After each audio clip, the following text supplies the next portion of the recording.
अध्याय 17 अविकारी शब्द इनडिक्लाइनेबल वर्ड्स।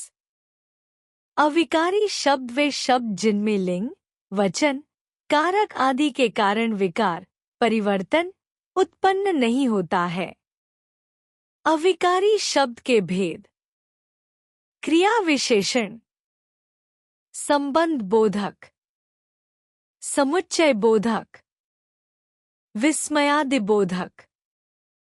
क्रिया विशेषण, कुत्ता तेज भागता है, रिद्धिमा ने थोड़ा खाया, ममता रात दिन पढ़ती है। उपयुक्त वाक्यों में तेज, थोड़ा, रात दिन आदि क्रमशः भागना, खाना, पढ़ना आदि क्रियाओं की विशेषता बता रहे हैं। क्रिया की विशेषता बताने वाले शब्द क्रिया विशेषण कहलाते हैं। क्रिया विशेषण के भेद। पहला, कालवाचक क्रिया विशेषण। निम्नलिखित वाक्यों को ध्यानपूर्वक पढ़ो। क, गरिमा प्रतिदिन पार्क जाती है। ख, क्या आप कल लौटेंगे? उपयुक्त वाक्यों में रंगीन छपे शब्द यह बता रहे हैं कि क्रिया कब हुई, अर्थात क्रिया के घटित होने का समय बताया गया है। अतः यहाँ कालवाचक क्रिया विशेषण है। जो शब्द क्रिया के होने के समय काल का बोध कराते हैं वे कालवाचक क्रिया विशेषण कहलाते हैं। जैसे हमेशा, कभी कभी, अभी, तुरंत, आज, कल, लगातार, परसों, दिन भर, रात भर, पहले, बाद में आदि। कालवाचक क्रिया विशेषण जानने के लिए क्रिया के साथ कब लगाकर प्रश्न किया जाता है। दूसरा, स्थानवाचक क्रिया विशेषण। निम्नलिखित वाक्यों को ध्यानपूर्वक पढ़ो। क, लड़का मेरे पास खड़ा है। ख, यहाँ मत चलिए। उपयुक्त वाक्यों में रंगीन छपे शब्दों से यह पता चल रहा है कि क्रिया कहाँ हुई, अर्थात क्रिया के होने के स्थान को दर्शा रहे हैं। ये स्थानवाचक क्रिया विशेषण हैं। जो शब्द क्रिया के होने के स्थान संबंधी विशेषता का बोध कराते हैं उन्हें स्थानवाचक क्रिया विशेषण कहते हैं। जैसे दूर पास, इधर उधर, यहाँ वहाँ, दाएं बाएं, ऊपर नीचे, आगे पीछे आदि। स्थानवाचक क्रिया विशेषण जानने के लिए कहाँ लगाकर प्रश्न किया जाता है। 3 परिमाणवाचक क्रिया विशेषण। निम्नलिखित वाक्यों को ध्यानपूर्वक पढ़ो। क, प्रकाश ने केवल एक रोटी खाई। ख, रीना के पेट में बहुत दर्द है। उपयुक्त वाक्यों में रंगीन छपे शब्द इस बात को दर्शा रहे हैं कि क्रिया कितनी हुई, अर्थात क्रिया के परिमाण अर्थात मापतौल की जानकारी मिल रही है। अतः यहाँ परिमाणवाचक क्रिया विशेषण है। जो शब्द क्रिया की मात्रा, परिमाण बताते हैं वे परिमाणवाचक क्रिया विशेषण कहलाते हैं। जैसे काफी, कम, ज्यादा, अधिक, कुछ, थोड़ा, कम, उतना, इतना, जितना, केवल आदि। परिमाणवाचक क्रिया विशेषण जानने के लिए क्रिया के साथ कितना कितनी लगाकर प्रश्न करना चाहिए। 4 रीतिवाचक क्रिया विशेषण। निम्नलिखित वाक्यों को ध्यानपूर्वक पढ़ो। क, पिताजी तेजी से चले गए। ख, बबलू धड़ाम से गिर पड़ा। उपयुक्त वाक्यों में रंगीन छपे शब्द क्रिया के होने के तरीके, रीति का ज्ञान करा रहे हैं। अतः यहाँ रीतिवाचक क्रिया विशेषण है। जो शब्द क्रिया के होने की रीति का बोध कराते हैं उन्हें रीतिवाचक क्रिया विशेषण कहते हैं। जैसे झूमते हुए, मुस्कराकर, निश्चयपूर्वक, हौले से, धीरे धीरे, सहसा, तेजी से, अचानक, शीघ्रतापूर्वक, फटाफट, धड़ाम से, ध्यानपूर्वक, धड़ाधड़, फटाफट आदि। रीतिवाचक क्रिया विशेषण पहचानने के लिए क्रिया के साथ कैसे लगाकर प्रश्न किया जाता है। विशेष क्रिया विशेषण पर वचन, लिंग, कारक आदि का प्रभाव नहीं पड़ता। माँ शीघ्रतापूर्वक उठी, पिताजी शीघ्रतापूर्वक उठे। विशेष परिमाणवाचक शब्द कम, ज्यादा, अल्प, केवल आदि जब संज्ञा या सर्वनाम से पहले लगते हैं तो विशेषण कहलाते हैं। परिमाणवाचक शब्दों का प्रयोग जब क्रिया से पहले किया जाता है तब ये क्रिया विशेषण कहलाते हैं। अतः इनका प्रयोग करते समय सावधान रहना चाहिए। जैसे गौरी ने खूब खाना खाया। विशेषण गौरी ने खूब खाया। क्रिया विशेषण संबंध बोधक अर्थात संबंध बताने वाला। पेड़ के नीचे कुत्ता खड़ा है। कमरे के अंदर अनुभव पड़ रहा है। चूहे के पीछे बिल्ली भाग रही है। उपयुक्त वाक्यों में के नीचे, के अंदर, के पीछे के साथ संज्ञा शब्दों के साथ आए हैं और ये दो संज्ञा शब्दों के संबंध बता रहे हैं। अतः ये संबंध बोधक शब्द हैं। इनमें लिंग, वचन, कारक आदि के कारण कोई परिवर्तन नहीं होता। अतः ये अव्यय हैं। जो शब्द संज्ञा या सर्वनाम शब्दों के साथ आकर उनका संबंध वाक्य के दूसरे शब्दों के साथ प्रकट करते हैं उन्हें संबंध बोधक कहते हैं। संबंध बोधक के भेद। संबंध बोधक के निम्नलिखित भेद होते हैं। समतावाचक, की भांति, के बराबर, के समान, की तरह आदि। विरोध, के विपरीत, के विरुद्ध, के खिलाफ आदि। स्थानवाचक, के पास, से दूर, के नीचे, के भीतर आदि। दिशावाचक, की ओर, के आसपास, के सामने आदि। तुलनावाचक, की तरह, की अपेक्षा आदि। हेतुवाचक, के कारण, के लिए, की खातिर आदि। कालवाचक, से पहले, के बाद, के पश्चात आदि।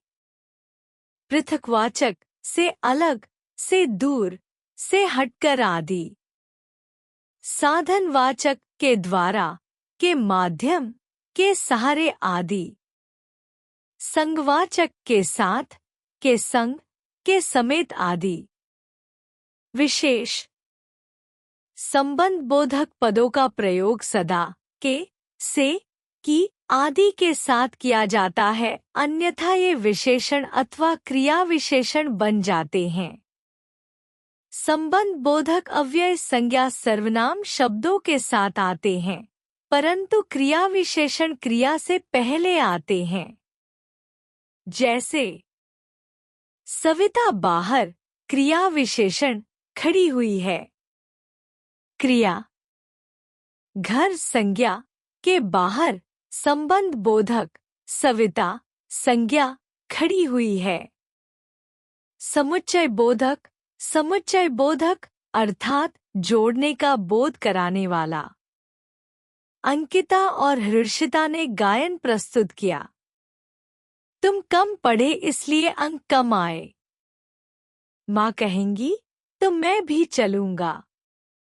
उपयुक्त वाक्यों में और, इसलिए, तो, किंतु जोड़ने का जबकि या पृथक करने का कार्य कर रहे हैं। इस तरह के शब्दों को समुच्चय बोधक कहा जाता है। ये भी अव्यय होते हैं। इनमें लिंग, वचन, कारक आदि के कारण कोई परिवर्तन नहीं होता। जो अव्यय शब्द दो शब्दों उपवाक्यों और वाक्यों को आपस में जोड़ने या अलग करने का कार्य करते हैं। उन्हें समुच्चय बोधक कहते हैं। समुच्चय बोधक के भेद। समुच्चय बोधक के दो भेद होते हैं। पहला, समानाधिकरण समुच्चय बोधक। दूसरा, व्यधिकरण समुच्चय बोधक। पहला, समानाधिकरण समुच्चय बोधक।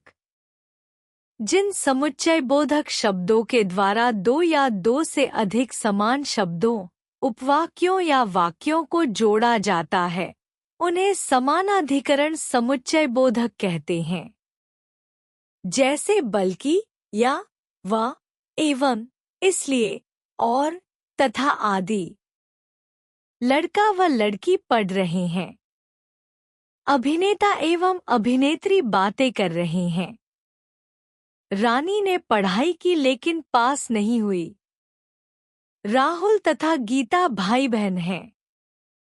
उपयुक्त वाक्यों में व, एवं, लेकिन, तथा दो समान पदों, उपवाक्यों को आपस में जोड़ रहे हैं।